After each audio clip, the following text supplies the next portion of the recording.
We have a mountain of characters in Universus with a pool of over 160 plus characters to choose from, but there is only one at the summit of the mountain, and that is our number one hero, Endeavor. Just a super consistent character, gets to form, find his best attack from his remove from game pile, and add it to his hand. After he mills, he's giving all of his attacks +2 speed, +3 damage. He's not keyword locked, so he can play the best attacks on all three of his symbols. He is our reigning world champion. He is our reigning major regional champion, but I don't think that his position at the summit of the mountain is a comfortable one. I think it's more precarious than it looks. There are a lot of other characters trying to dethrone Endeavor. Welcome to Endeavor Mountain. Let's get into it. Standing just beneath the summit and climbing their way up is a pair of 7-handers, Amajiki and Rodon. Rodon is the best speed manipulation game in the character. Gives me serious Eraserhead 1 vibes with on Void, getting access to combined firepower, a mid block that he can always block with from discard and ignores progressive difficulty. Also helps give him the damage that he needs to win the game. Most of the time he's giving all attacks +3 speed or -3 speed. He gets to form, commit, and see the future. Look at the top 2 cards of his deck, and he can swap them if he likes. After he has 4 attacks and is removed from game pile, which doesn't take long at all if you're using cards like Incubating, he gets to look at the top 4. It's not only Void that he's strong with, though. On air, he gets access to Electric Moth, to Re-Ready. I think he's very, very good across all 3 of his symbols.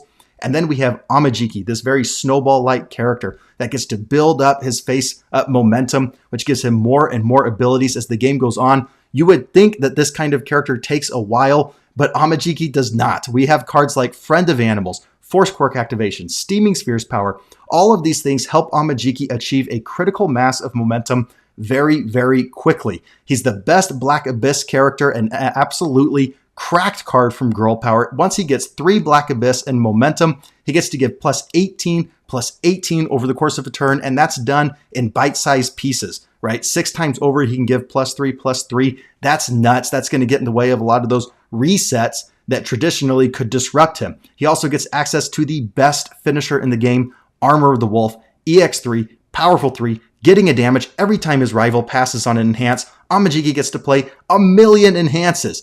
And Amajiki can add the damage just from his damage pump on face. Not only this, but Amajiki has a sneaky high level of defense. He always has access to this momentum-based defense cards like Broken Psyche, and he can effectively nullify a rival attack every single turn.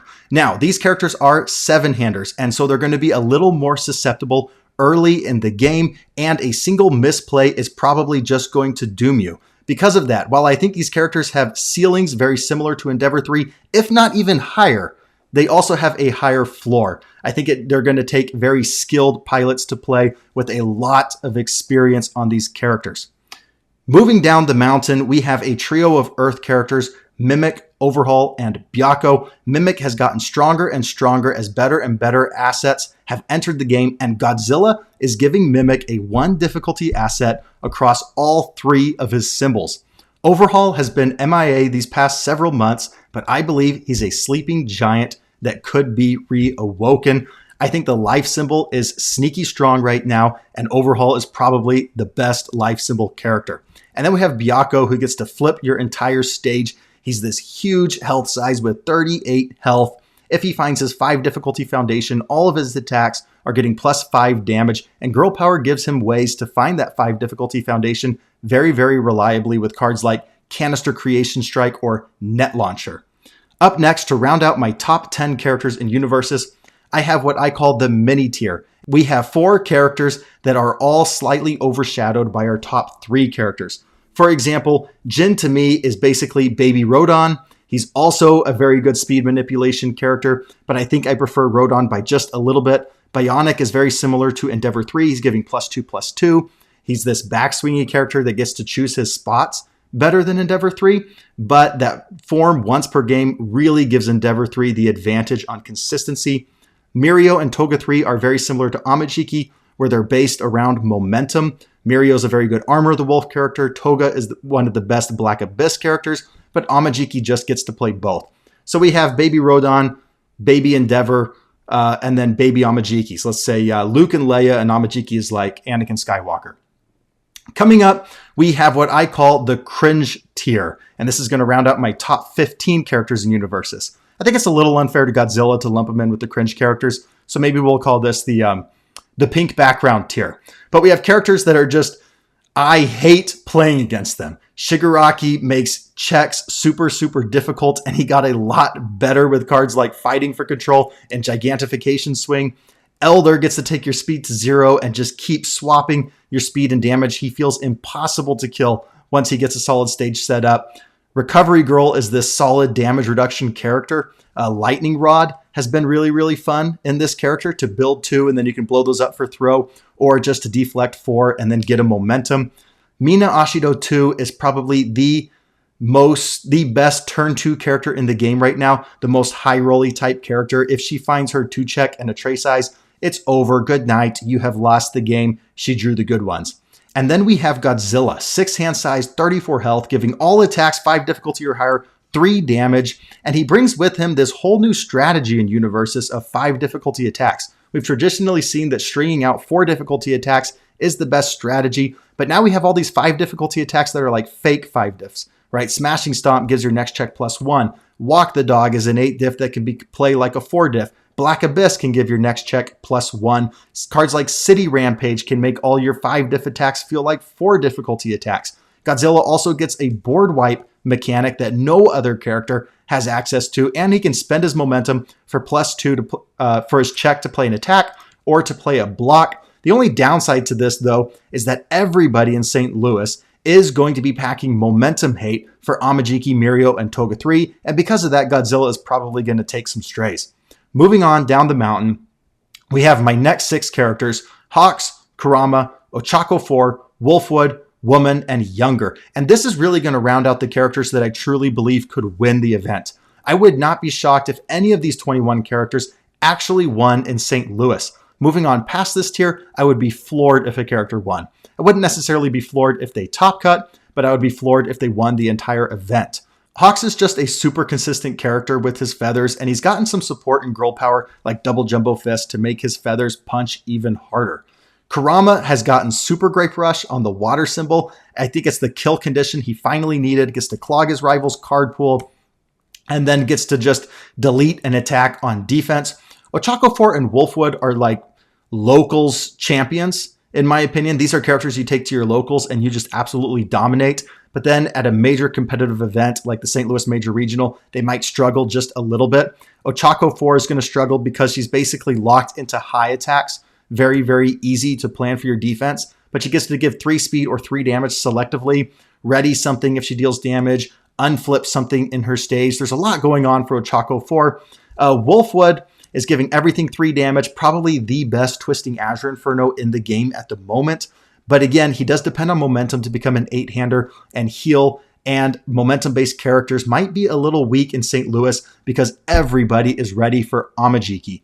And then we get Woman and Younger. Yes, I believe Younger is still a very competitive character, even after his errata. I think he probably plays Luna Tejeras better than anyone else, and Luna Tejeras is going to be a great meta call card, discarding your opponent's momentum by half, rounded up if they block it. Deadlock powerful 4, and we know Younger can push his rival into deadlock. Woman is just slamming +1/+4 on all of her attacks. She also gets to play some sneaky strong defense. We saw a Fury attack, Fire Woman, dominate my Godzilla Girl Power event a couple weeks ago, went 6-0, never lost a round.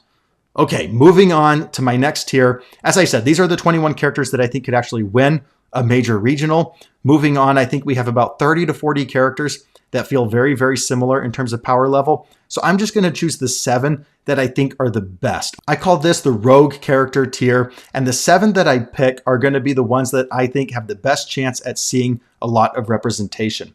And typically the characters that get represented the most are simply the ones printed the most recently. So characters like Pony and Momo 3, the best of the remaining girl power characters. Pony can play like 12 attacks in a turn. Electric Moth, I think, is going to be a big deal in this character. Discard 1, draw 3. Momo 3 gets to establish this massive stage. All the games I've lost to Momo 3 have been by mill. She does kind of struggle to kill people. Ghidorah probably plays true 100%, and Eri the best of any character. Very, very difficult to kill once he gets set up. Kuryu is like a better Ryukyu 1. Every 5 difficulty card he plays, he gets to draw a card, and then he can use cards in his hand for EX or powerful. I think that that's even better than Ryukyu 1, because being locked into 5 difficulty cards and attacks is much, much better than being locked into blank cards and attacks. And then we have Mineta 2 and Bakugo. These are very, very popular characters with like very unique strategies. Mineta getting this card pool clog, playing this throws game plan that might be pretty strong in St. Louis. And then Bakugo gets this hand rip strategy, giving everything, reducing damage and then responding for more damage. And then we have Genkai, who I think is just a really good meta call for St. Louis. She gets to reduce damage, which really hurts Mina too, because then she can reduce it down to 0 and not take the burn. She gets to play attacks like Absorbed Energy Spirit Strike really well, which hate on momentum for the Amajiki, Mirio, Toga, Godzillas of the world. And then she gets to play really powerful throws, which is going to be a weakness of Amajiki and Rodon, especially early. And that is my Endeavor Mountain, but I did want to shout out just a couple more characters. We have characters like Death Arms and Gentle Criminal that are going to really benefit from the Godzilla Challenger decks. Death Arms is basically a mini Godzilla.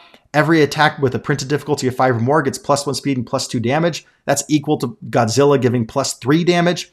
And then he gets to destroy a foundation, commit 2 of your foundations on your turn. He can commit down your 2 best things. When he gets access to a card like Heat Ray, it's going to be this 8-low 8 if you don't block it. I'm going to flip your 2 best things, and then I'm Death Arms. I'm going to commit your 2 best things. He also gets Smashing Stomp. He's really going to benefit from cards like Black Abyss and Walk the Dog alongside the other Chaos characters. Gentle Criminal, I think, is the best City Rampage character, bar none. Maybe Kuryu, but I think Gentle Criminal plays it even better. Once he plays a City Rampage, all of his 5 difficulty attacks are going to get +3 speed and +1 damage. He's going to just get to ship this 8 speed, 9 damage, gently theft, flash attack, and just say catch.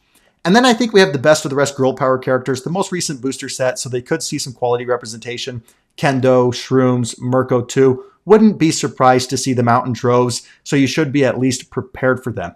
And then my favorite Godzilla character is Mothra. I love drawing to 8 cards at the beginning of every single turn. This character is so much fun to play. Ultimately, I don't think she quite makes it onto the mountain, but I did just want to shout out Mothra. So this is it. What do you think about Endeavor Mountain? Did I rank any characters too high? Would you swap any of my rankings? Did I snub your favorite character? Are you yelling at your electronic device right now at how stupid I am for snubbing your favorite character? Are you like a Spike fan or Vash the Stampede, Coda? Ultimately, I had to leave a lot of characters off. I think that these are the ones that you need to be prepared for going into a major regional if you want to take down the event. And guys, go sign up for your major regional. They are happening soon. I think Oceania is the first one. They're giving like an extra $500 to first place, something crazy like that. I think St. Louis is already at like 70 plus players. It's going to be one of the best events of the year. You are not going to want to miss it. I hope to see you there. Peace out.